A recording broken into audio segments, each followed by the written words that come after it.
welcome back, everybody. Welcome to the I Game, where we're learning that it's not about me, it's not about us, it's not about I, it's all about God. And we're learning to serve God and love God because I love God, and that's the way it should be.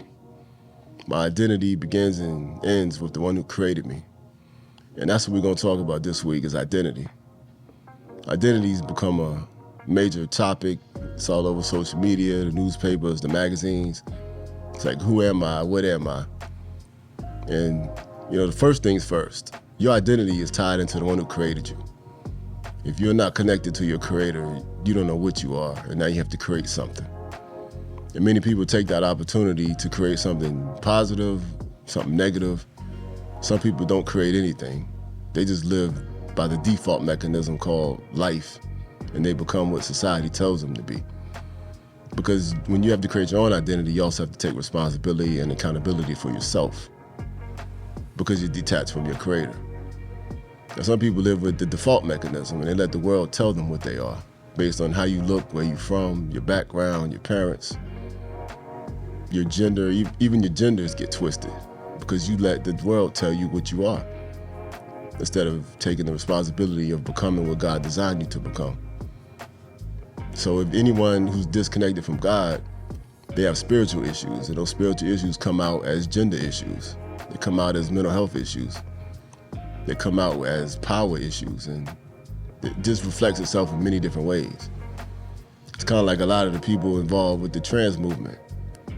The trans people, it's just an outward expression of an inward conflict because no one wakes up one day and decides, I want to be something else. That doesn't just happen. There was something internal that was out of order, and it was out of order for years, and then it just manifested itself on a larger scale. I just seen a video, I think it was this morning, where this 6'2" man said, I just became a woman. And people around him were just laughing. And it sounds funny, but we want to laugh and just discard people or just call people crazy. But when I was listening to this man talk, I just became a woman. I'm like, yo, there's something going on in his mind. There's an internal conflict. You don't wake up tomorrow as a woman like you knew as a man yesterday. There was something inside him that's out of order. So, if I knew the guy, I would just talk to him about his relationship with God and start there. Because your creator knows exactly what you are and what you're supposed to be. And the further you move away from that, the more distorted you become. And that distortion can come from gender, it can come from body dysmorphia, the people that don't want to eat, the anorexics, or the people that eat too much, because you also shouldn't be 600 pounds. If you weigh 90 pounds, you're probably too skinny. If you weigh 600, you're obviously too big. These are all outward expressions of an internal conflict. And that's where these issues are coming from. It's called you're disconnected from your creator. That's the foundation of it all. Because if you're connected to God, all of these problems are minimized and eventually resolved.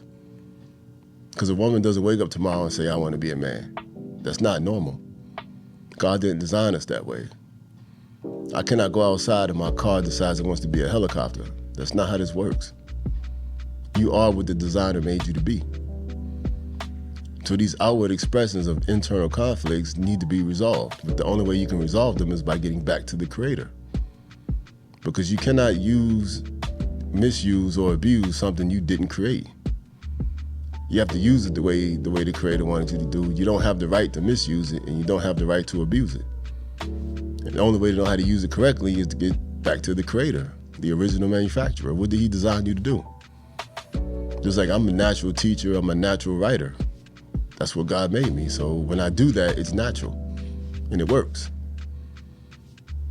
God made me to be a man. As long as I'm a man, I'm powerful because that's what he designed me to do. I'm a father. As long as I'm a father, I'm powerful because that's what he designed me to do. I have no trouble with my children. I have no trouble being a man. That's what I'm supposed to be. I have no trouble growing my beard. Men have beards, and that's okay. God designed men to work. I wake up every morning and go to work. So you have to be what he designed you to be. I'm not a plumber. I cannot fix your toilet. God designed somebody else to work with those wrenches and hammers and how to use ceramic. I don't know any of that stuff.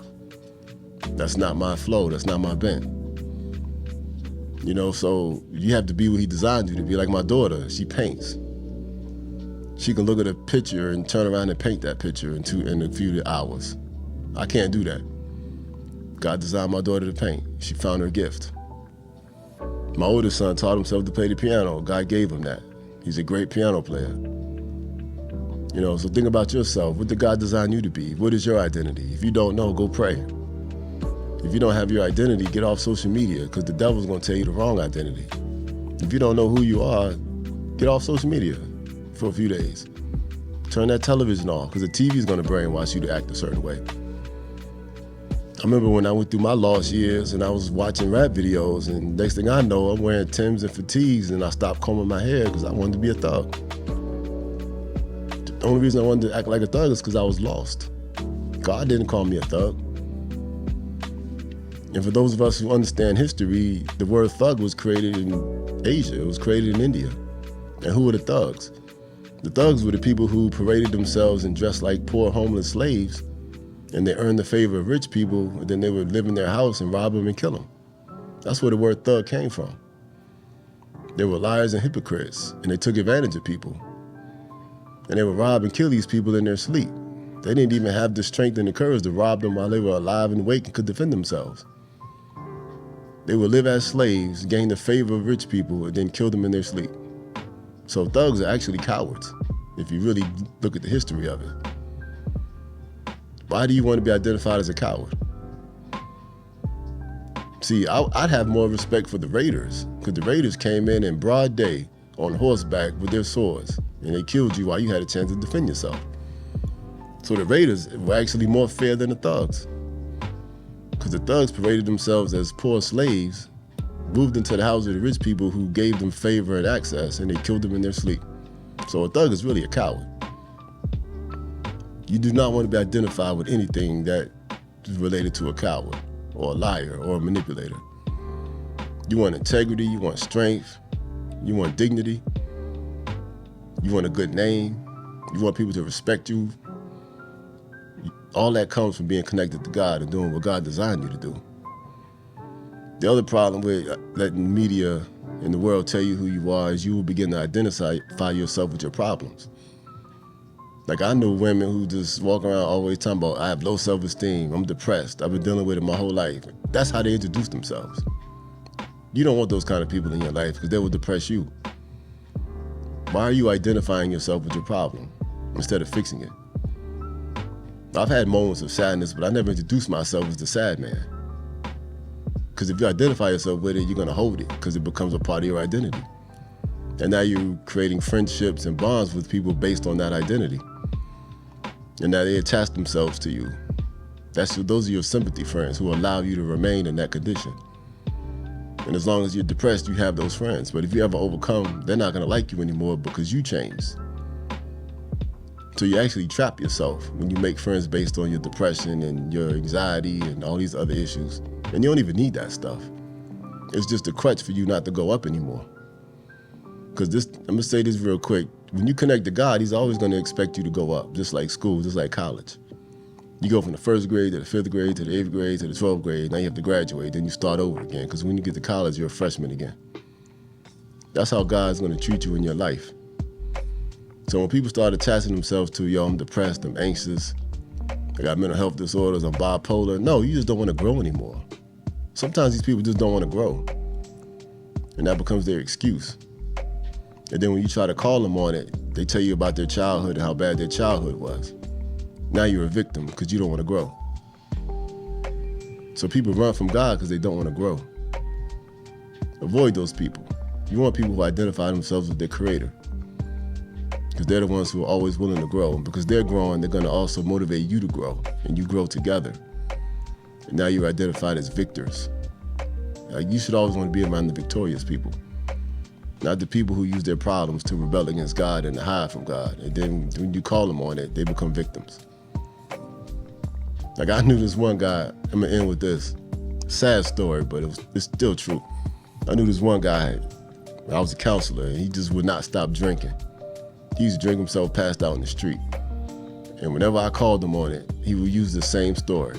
My dad used to make me eat food off the floor. That was his last excuse. And then he would just cry and just keep crying because he didn't want to talk no more. And he kept using that same excuse. Yeah, I wanted to stop drinking, but then I remember my daddy. My daddy made me eat food off the floor. My daddy hurt me. I'm like, yo, this is 40 years ago. Let it go. But he didn't want to let it go. Stay away from those people. Now, he was my client, so I couldn't just walk away. I had to treat him. I had to take him to his doctor's appointments and medicines and all that. But this also happens in real life. People love their excuses because they don't want to grow. Then they become victims, and you're wrong if you don't hold their hand. Don't be with those people because you will become just like them. Connect to God and keep growing. God bless you.